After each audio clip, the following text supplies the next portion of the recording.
mphamvu la Yesu Kristo.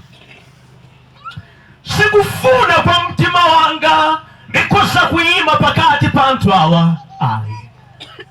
Chiganizo chanu mwandichitira ndziwani kumwambako nchoti wawa kudziko kuno tidazolowera kukhala ndi bambo wathu ndi kumadalitsika nawo.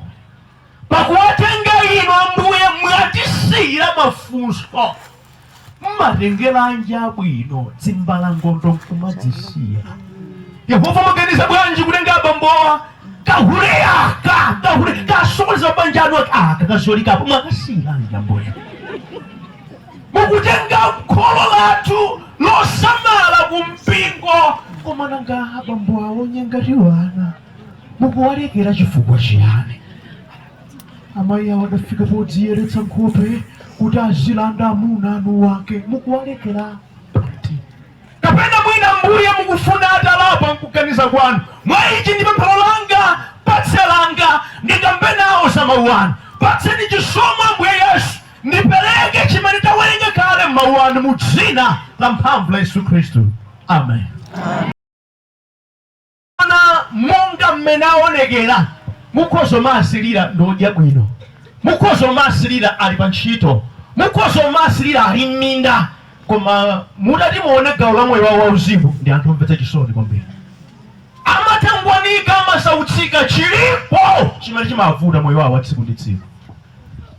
Alipo ena okondedwa ndi anthu amene koyenda ndi madolo kwambiri, koma kunyumba kwawo ndi akapolo osati masewera. Ali naye mkazi wovuta kwambiri, ndithu kwina kwa mayankho ina akafika kwawo kwafusa munali kuti amapepesa zibwiraka ndi akapola moyo wawo. Tinawo anthu okondedwa amene amalimbikira ngati galu pa uzima kugwira ntchito, koma kumene kumapita ndalama zawo sikuoneka. Amakadya ni mahule ndalama zawo. Tiyamike pena mukali murambo yalemekezeke.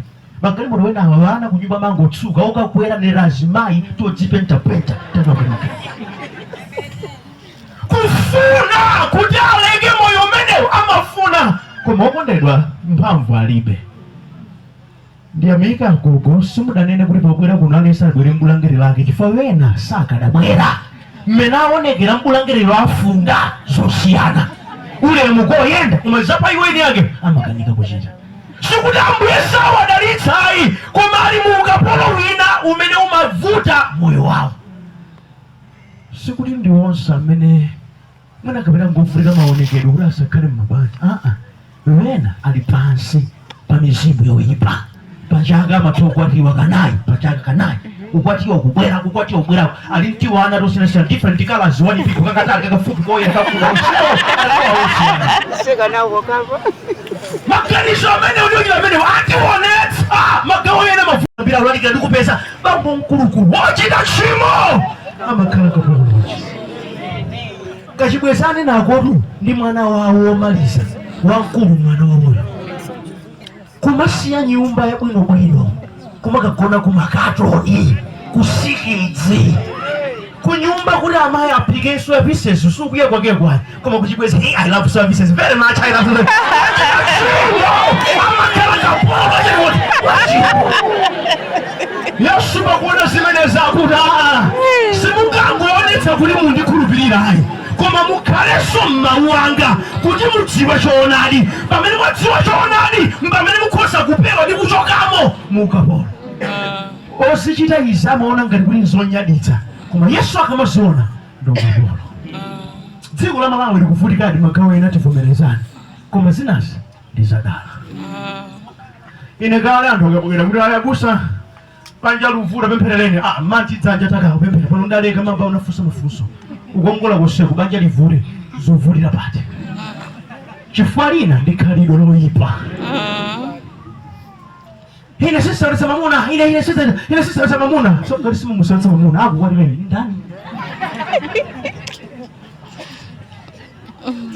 abale mawu a Mulungu ndofunika kwambiri zedi wakhalamo amakosa mtima. Amen. Amen. Ukatenga mawu a Mulungu ngati mawu a Mulungu ndi amene amakutsutsa nkukubweza, ndi amene amakuphunzitsa zonse kuchita mnthawi yakenso, ndi amene amakupangitsa kuti ukhazikike pa chimene Mulungu ali kufuna, na amene amakutsegula maso kuti uzizindikira izizi ndi mphamvu ya ziwanda izi, ndipo izo sizonyadira komano ndi nale za Satana zowononga moyo wanga. Ena tili pano okondedwa, Ambuye adalitsa ndithu koma